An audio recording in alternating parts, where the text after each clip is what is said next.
Kunci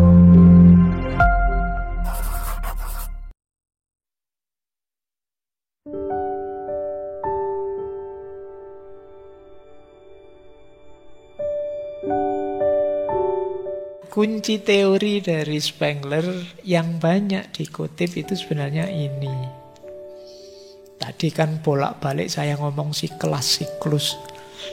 Iya, sejarah itu siklus. Dari fase pre-culture, kemudian early culture, later culture, dan civilization. Ini menarik kata beliau. Teman-teman mungkin sering bingung, Pak, bedanya apa sih Pak kebudayaan dengan peradaban? Kalau kebudayaan itu sifatnya proses kreatif spiritual. Istilahnya kan bagaimana manusia mengerahkan budi dan dayanya untuk membentuk hidup yang baik. Ketika sudah mencapai tujuannya, ada wujudnya, berhasil, buahnya, itulah nanti namanya peradaban. Mengalami universalisasi, rasionalisasi, globalisasi, itu namanya peradaban. Nah, kalau di Spengler, kalau sudah sukses berhasil sampai titik peradaban, itu alamat sebentar lagi turun. Nanti kita lihat kenapa begitu. Kenapa kok kalau sudah sampai peradaban terus turun? Karena peradaban itu perkembangan puncaknya. Jadi ketika sudah civilization itu sudah mulai banyak masalah-masalah. Tapi kalau masih di fase culture, budaya, itu masih banyak kreativitas, masih banyak pikiran, gagasan, masih terbuka. Tapi begitu masuk civilization, sudah mulai muncul pemapanan-pemapanan. Kalau sudah pemapanan itu biasanya mulai masalah. Nah, menarik itu kalau pakai analogi ya. Spengler itu membandingkan sejarah itu seperti budaya, seperti manusia, seperti alam. Kalau manusia kan kita ada masa kanak-kanak, masa muda, masa dewasa, masa tua. Kalau alam kita ada musim semi, ada musim panas, musim gugur, musim dingin. Ya untungnya Spengler orang sana, ada 4 musim. Kalau orang Indonesia musimnya cuma 2. Jadi mungkin teorinya tidak sebanyak ini mungkin ya, isinya cuma 2 mungkin. Ya pokoknya kapan kita menang, kapan kita kalah, mungkin begitu. Kalau menang itu musim panas, kemarau. Kalau kalah itu musim hujan, atau sebaliknya hujan itu menang, kemarau itu kalah. Monggo saja. Tapi karena beliau ada 4 musim, ya menggambarkan pertumbuhan jadi 4. Ternyata manusia juga mengalami 4 fase. Sejarah juga 4 fase, budaya juga 4 fase. Nanti kita pahami satu-satu ya 4 ini. Untuk cermin diri kita belajar, kita ada di fase yang mana. Baik. Jadi ini siklus ya, pre-culture, early culture, later culture, dan civilization. Pre-culture sekarang. Semoga nanti tidak ketemunya, Pak, ternyata kita itu masih pre-culture, Pak. Semoga tidak begitu ya. Eman-eman kalau begitu. Karena pre-culture ini kalau di teorinya Spengler itu Mesopotamia kuno, Mesir kuno. Sifatnya seperti apa? Pre-culture itu sederhana. Kalau di kita mungkin seperti kehidupan di desa-desa zaman dulu. Tidak ada kelembagaan yang kompleks. Tidak ada kota. Tidak ada kota itu ya tidak ada mall-mall, tidak ada kota besar yang jadi jujukannya orang. Orang nyaman dengan dirinya, kesederhanaannya. Bisa mencukupi dirinya apa adanya. Masih simple, masih sederhana. Kalau sekarang kan rasanya di mana-mana sudah kota. Bahkan desa pun ya kayak kota sekarang. Minimarket, supermarket di mana-mana ada. Nah, kalau pre-culture itu masih sederhana. Kemudian kesadarannya masih kesadaran mistis. Kesadaran mistis itu menjawab persoalan, merespon problem dengan legenda-legenda, dengan mitos-mitos. Jadi ini hawanya kok agak sumuk ya, jangan-jangan penunggunya tidak berkenan kita ngaji. Ya, ini cara berpikir fase mitos. Jadi ini masih pre-culture. Nah, kok di Indonesia sekarang laku film-film horor, pemahaman legenda ini, mitos ini, jangan-jangan kita ada di sini masih ada. Kesadaran mistis. Jadi kalau ada temennya bisnis kok sukses, wah itu pesugihan dari mana itu? Wah, mikirnya ngono. Terus ada temennya laku, padahal tidak terlalu cakep loh, kok banyak yang laku, mesti pakai pengasihan itu. Nah itu cara berpikir ini sebenarnya era pre-culture. Memahami apa-apa pakai legenda-legenda. Kemudian yang ketiga, alami. Masih natural. Pertanian, perburuan, masih natural. Dan formatif. Formatif ini potensi besar, cuma belum dieksplor. Tinggal nanti dikembangkan. Ini yang disebut pre-culture. Kayak kita kalau sering ceramah itu, bangsa kita itu sebenarnya luar biasa. Kalau ada kata sebenarnya itu berarti masih potensi. Jadi, kita sebenarnya bangsa yang besar. Ini, kalau ada itu mesti potensi, Mas. Belum aktual, masih masih perlu diaktualkan lagi. Kita lanjutkan ya. Jadi ini fase paling awal. Naik lagi tahap early culture.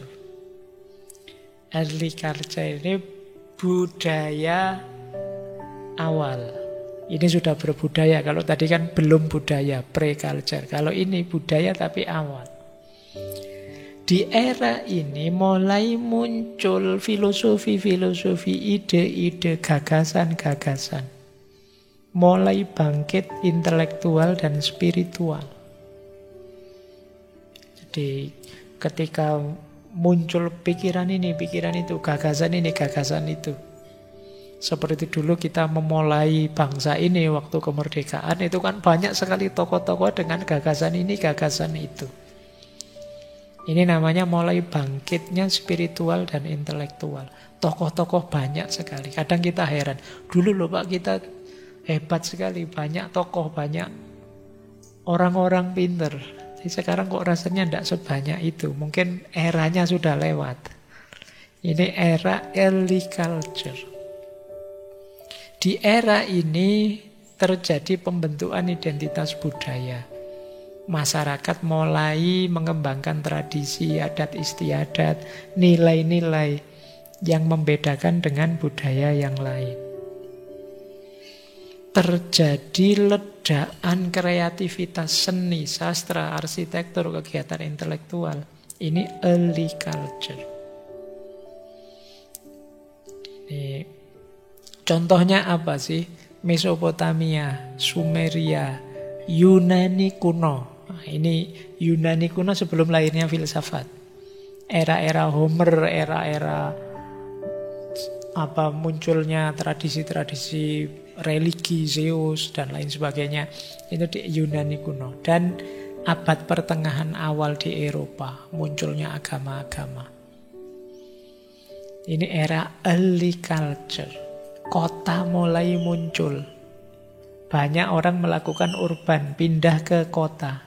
Kota itu maksudnya ada satu horizon sosial yang maju, yang jadi pusat budaya, ekonomi, dan politik. Kemudian masyarakat juga mulai maju religinya, maju arsitekturnya, maju dalam banyak bidang. Early culture, semangat-semangatnya. Early culture itu visi dan semangatnya muncul meluap-luap. Nah, setelah melewati fase early culture, masuk ke later culture. Kalau di later culture, masyarakat mateng sudah. Kalau ini sudah puncak. Yunani klasik, Sokrates, Plato, Aristoteles ada di sini. Romawi, Helenisme, Islam zaman keemasan ada di sini. Eropa zaman Renaissance ada di sini. Ini tahap later culture namanya. Nah, budaya dewasa, terjadi stabilisasi kelembagaan. Lembaga sosial, politik, agama mulai mapan, muncul aliran ini, aliran itu. Muncul lembaga ini, lembaga itu later culture sudah. Buah dari early culture memuncak di later culture. Kalau sudah memuncak di later culture, pada akhirnya masuk ke fase terakhir sebelum jatuh. Namanya civilization. Kalau ini terjadi sebenarnya ketika orang ingin mempertahankan kemajuannya, ingin mempertahankan keunggulannya. Jadi ini kan tahap puncak. Tadi di later culture orang sampai di puncak kemajuannya. Kalau sudah sampai puncak itu kan alternatifnya dua. Bertahan di puncak atau merosot turun. Jadi kalau kalian merasa, Pak, hidup saya sekarang sedang di puncak-puncaknya, itu bagi saya berat. Karena alternatifmu cuma dua. Kalau tidak bertahan di puncak, ya kamu akan merosot turun. Jadi mending kamu yang bilang, Pak, saya itu masih kurang maju, Pak. Berarti kamu tinggal maju saja. Masih ada fase naiknya. Tapi kalau kamu merasa sudah di puncak, itu alamat akan segera turun. Nah, sama seperti peradaban. Orang itu nyaman, enak, makmur di fase later culture. Biasanya orang yang sudah mengalami enak, itu tidak mau kehilangan kenyamanan, keenakannya. Dan ini yang jadi fokus pikirannya. Akhirnya apa? Kreativitas jadi hilang. Kenapa? Mungkin dia khawatir kalau terlalu kreatif, kenyamanan yang sebelumnya ada hilang. Pokoknya saya pingin gini saja, Pak. Kok gitu saja? Enak, Pak. Kamu diajak berubah, tidak mau sudah. Sudah terlanjur nyaman, terlanjur enak. Nah, itu tipe manusia sudah kayak kalian. Sering saya contohkan dulu, sekedar tempat duduk saja di ngaji ini kan kalian merasa saya kok nyaman ya duduk di sini. Besok kalian akan ke situ lagi. Mungkin sampai ngaji bolak-balik ke situ terus. Kamu ditawari temanmu, "Mbok coba pindah ke sana lebih enak loh." Ndak. Daripada nanti pindah ndak enak, mending di sini saja sudah enak. Fokusmu mempertahankan kenyamanan. Itu yang membuat civilization ini pada akhirnya terus turun. Kenapa begitu? Yang pertama, kalau ini sejarah Barat, Barat itu kemudian terjebak rasionalisme dan materialisme. Ternyata teknologi itu memudahkan ya. Ternyata sains itu bisa membantu kita banyak. Akhirnya apa? Fokus ke situ terus. Lupa bahwa hidup ini tidak hanya melulu tentang sains, teknologi, dan rasionalitas. Tapi kita ada spiritualitas. Kita ada dimensi budaya. Kita ada banyak dimensi lain. Karena hanya fokus pada yang materi dan yang rasional, Akhirnya justru kehilangan banyak yang lain.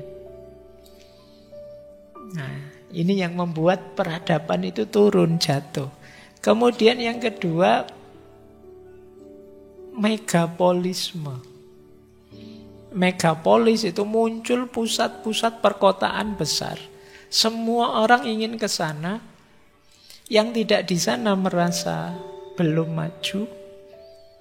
Yang di sana semakin merajalela. Akhirnya terus peradaban jadi tidak seimbang.